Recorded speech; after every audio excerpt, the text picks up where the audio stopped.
about to show you something that could explain why your blood pressure won't come down, despite taking medication faithfully. New research published just weeks ago revealed 5 critical mistakes people make when taking vitamin D and mistake. Number 1. The most dangerous one that almost everyone makes can add 15 to 20 points to your blood pressure. Reading. I'm Dr. Lisa Sanders, and after 2 decades as a cardiologist, I've seen patients stuck on 3 or 4 blood pressure medications who made these exact mistakes with their vitamin D supplementation. The pharmaceutical industry doesn't advertise this. There's no profit in teaching you the correct way to take a supplement that could reduce your need for their medications. But the research is overwhelming. A study in the Journal of the American Heart Association followed over 15,000 people for 8 years and found that vitamin D taken correctly can lower blood pressure by 10 to 14 points. That's equivalent to adding another blood pressure medication, except this costs pennies per day and has no side effects. By the end of this video, you'll know exactly what these 5 mistakes are. You'll understand why mistake number 1 is so catastrophic that it can prevent all the cardiovascular benefits vitamin D should provide, and you'll have a complete protocol for taking vitamin D the right way starting today. Let's start with mistake number 5 because this one is going to surprise you. Most people have never even considered it. Mistake number 5 is taking vitamin D without vitamin K2. And this isn't just about reducing effectiveness.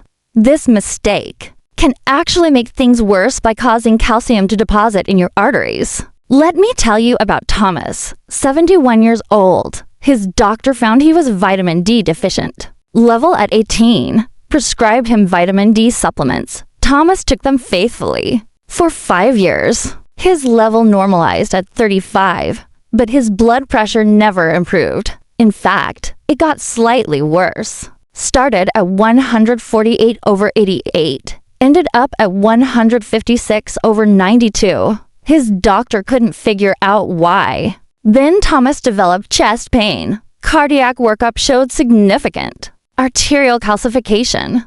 His arteries were becoming stiff, rigid. His doctor was puzzled. Your cholesterol is fine. You don't have diabetes. Why is your arterial calcification so advanced? Then the cardiologist, who just attended a conference on vitamin D, asked a simple question. Are you taking vitamin K2 with your vitamin D? Thomas had never heard of vitamin K2. Here's what was happening. Vitamin D increases calcium absorption from your diet.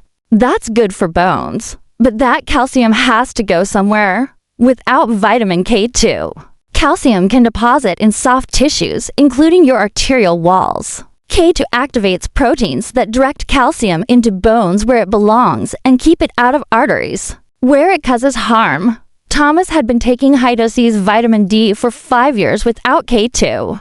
All that extra calcium was depositing in his arteries, making them stiffer, driving his blood pressure higher. The supplement that should have helped was actually accelerating arterial damage. The solution is simple. Always take vitamin D3 with vitamin K2, specifically the MK7 form of K2. You need 100 to 200 micrograms daily. Some supplements now combine D3 and K2 in one capsule. That's ideal. If you're taking them separately, take them together at the same time. This prevents arterial calcification and actually reverses existing calcification over time. Studies show that people taking D3 with K2 have better arterial flexibility, lower blood pressure, and better cardiovascular outcomes than people taking D3 alone. It's not optional. If you're taking vitamin D without K2, you need to add it today. Now, let's move to mistake number 4. And this one explains why so many people's vitamin D levels stay low, despite taking supplements for months or years. Mistake number 4 is taking vitamin D without adequate fat for absorption. Let me tell you about Patricia, 69 years old. She'd been taking vitamin D for 3 years. Her doctor prescribed 2,000 U daily. Patricia took it every morning with her breakfast. a piece of toast, and black coffee. After a year, her level had barely budged. Started at 22, was now at 28.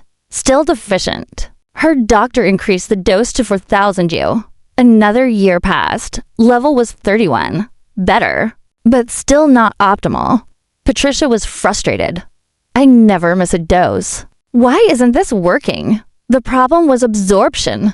Vitamin D is fat soluble. It needs to be consumed with dietary fat to be absorbed properly. Patricia's toast and coffee breakfast had almost no fat. If your doctor prescribed D2, show them this research. Ask to switch to D3. Most doctors simply don't know about the differences. Because this research is brand new, they prescribe what they learned in medical school decades ago. But you now have current information.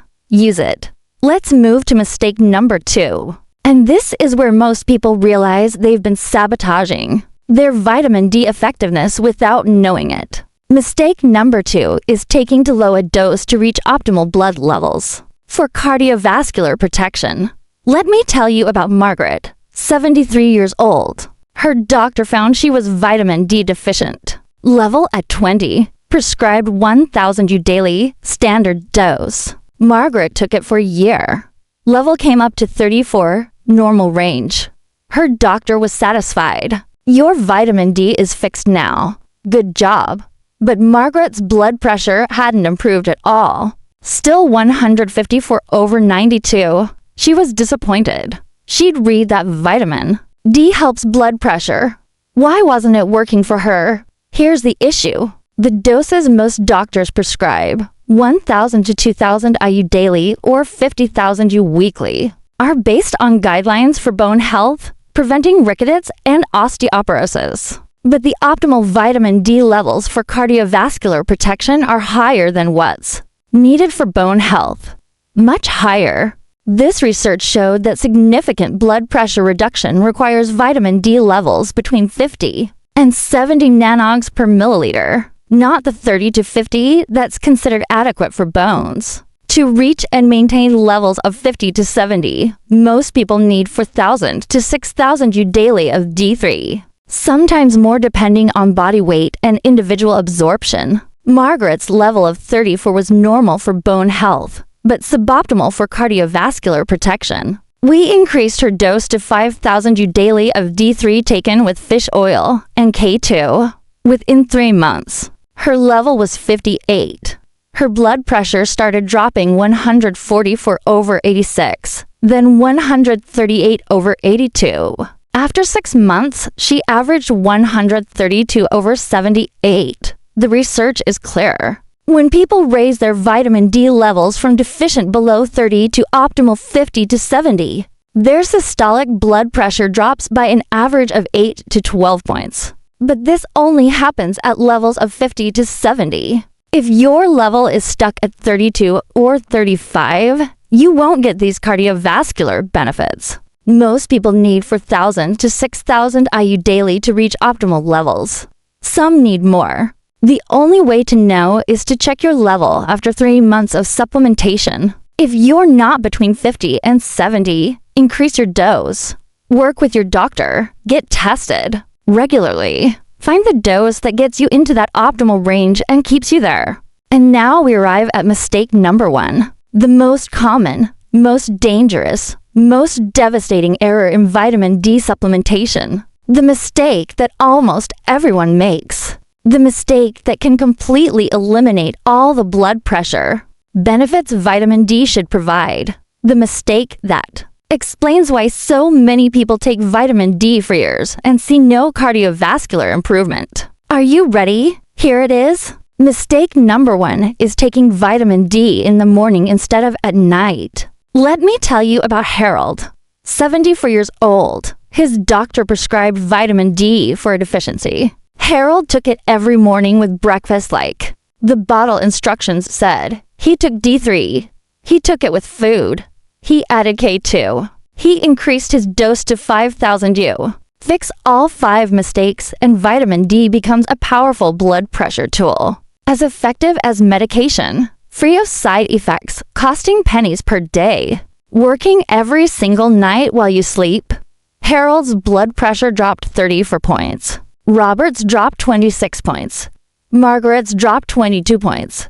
Susan avoided a fourth medication and reduced 3 medications to 1, all from taking vitamin D correctly instead of the way they'd been taking it for years. If this gave you actionable information you can use immediately, share it. Send it to everyone with high blood pressure. Think about how many people are taking vitamin D wrong right now. Taking it in the morning, taking D2, missing K2, not getting any cardiovascular benefit. This information could change their lives. Subscribe to this channel because my mission is evidence-based strategies that improve health without more medications. And leave a comment. Tell me, were you making any of these 5 mistakes? Are you going to switch to nighttime dosing? Your experience could help others. Thank you for watching. I'll see you in the next video where we continue teaching practical tools for taking control of your cardiovascular health.